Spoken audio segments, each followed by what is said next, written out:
কিছুদিন ধরে বাইরে যে পরিমাণ বৃষ্টি, ওয়েদারের কথা কি আর বলবো, 24 ঘন্টাই রোমান্টিক ওয়েদার হয়ে আছে। আর এই ওয়েদারের সাথে খাপ খাওয়ানোর জন্য আমার মায়ের হাতে পায়ে ধরে অনেক কষ্টে রাজি করালাম আমাকে একটু খিচুড়ি রান্না করে দেওয়ার জন্য। বাইরের এমন একটা ওয়েদারের সাথে যদি আমার মায়ের হাতের সিক্রেট রেসিপিওয়ালা খিচুড়িটা না হয়, তাহলে তো এমন একটা সুন্দর ওয়েদারের ফিলটাই আসবে না।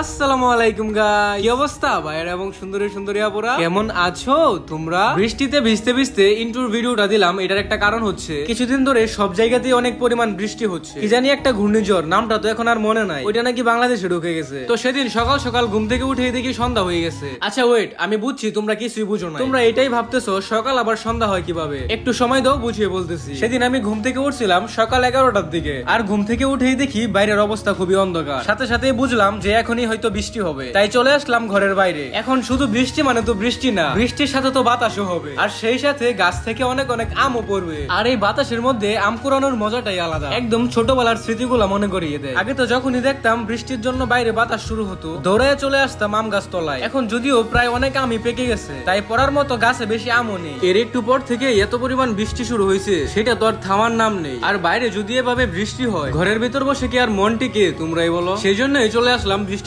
ভিজার জন্য। আর এটাই হচ্ছে এবছর আমার প্রথম বৃষ্টিতে ভিজা। বৃষ্টি আর সাথে সাথে বাতাসে এমন একটা ওয়েদার তৈরি হয়েছে যেটা আসলে বলে বোঝানোর মতো না। এটা জাস্ট তোমরা নিজের চোখে দেখে বুঝতে পারবা। বৃষ্টি পছন্দ করে না এমন মানুষ হয়তো দুনিয়াতে কমই আছে। একটু সুযোগ পেলে সবারই বৃষ্টিতে ভিজতে ইচ্ছা করে। এখন আমার মা যদি আয়সা শুনে এভাবে বৃষ্টিতে ভিজতেছি, তাহলে তো কপালে শনি আছে। কেননা জ্বর ঠান্ডা হইলে তো আবার ওনারই দেখতে হইব। সেই জন্য ভদ্র ছেলের মতো আবার চলে আসলাম বাড়িতে। আর বাড়িতে বসে বসে বাইরের বৃষ্টি দেখতেও তো ভালো লাগতেছে না। এই বৃষ্টির সাথে যদি এক প্লেট খিচুড়ি না হয়, তাহলে তো এই বৃষ্টির ওয়েদারের ফিলটা আর আসতেছে না। সেই জন্য দৌড়ে আসলাম আমার মায়ের কাছে, আর অনেক হাতে পায়ে ধরার পর শেষমেশ রাজি করালাম আমাকে একটু খিচুড়ি রান্না করে দেওয়ার জন্য। তাই এই বৃষ্টির মধ্যেই চলে আসলাম বাজারে একটা মুরগি নিতে। আনার পরই মুরগির পিসগুলো ভালো মতন ধুয়ে নিচ্ছিলাম। আমার একার জন্য তো আর পুরো মুরগিটা লাগবে না, তাই মুরগির মধ্যে যে পিসগুলো আমার পছন্দ ওইখান থেকে কয়েকটা পিস নিয়ে নিলাম। এখন সব কাজ তো আর আমার মাকে দিয়ে করালে হবে না, তাই ভাবলাম আমিও কিছু কিছু কাজে হেল্প করি। আর আমার একটা সমস্যা হচ্ছে, আমি রান্নার কোনো কাজ করতে গেলে কোনো কিছু ধরাধরির পরে আমার বারবার হাত ধুইতে হয়, আর এটা নিয়েও আমার মা আমার উপর অনেক রাগে। এখন আমার কথা হলো, হাত দেওয়া হলো ভাই একটা ভালো জিনিস, এতে এমন রাগ করার কি আছে? কিন্তু আমার মায়ের শুধু একটাই কথা, রান্নাঘরে এসে যদি এতবার হাত ধুইতে হয়, তাহলে নাকি আমার আর রান্নাঘরে আসারই দরকার নাই। আচ্ছা থাক ভাই, বাদ দেন, আমার মা আর আমার এই কষ্টটা বুঝবে না। এখন তোমাদেরকে আমাদের ঘরের ফ্রিজের ভিতরের একটা রহস্যের কথা বলি। এই যে ফ্রিজের ভিতরে সুন্দর সুন্দর আইসক্রিমের বক্স গুলা দেখতেছো,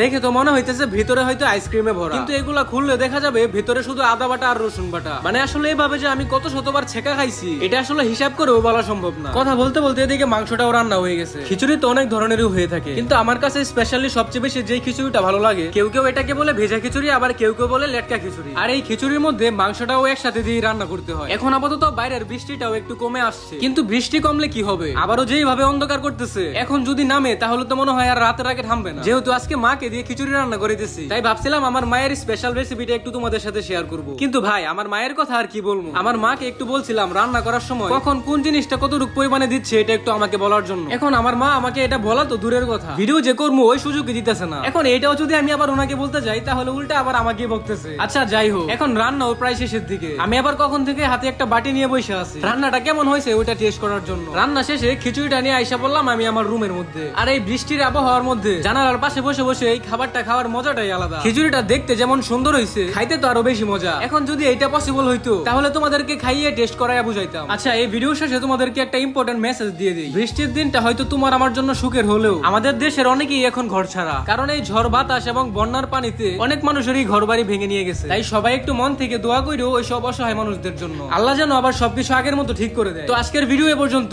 ভিডিওতে সবাই একটা কমেন্ট করে জানাও ভিডিওটা তোমাদের কেমন লেগেছে, আর অবশ্যই কিন্তু তোমার ভাইয়ের পেজটা ফলো করে দিয়ে যাও। দেখা হবে আবার অন্য কোনো ভিডিওতে। আল্লাহ হাফেজ।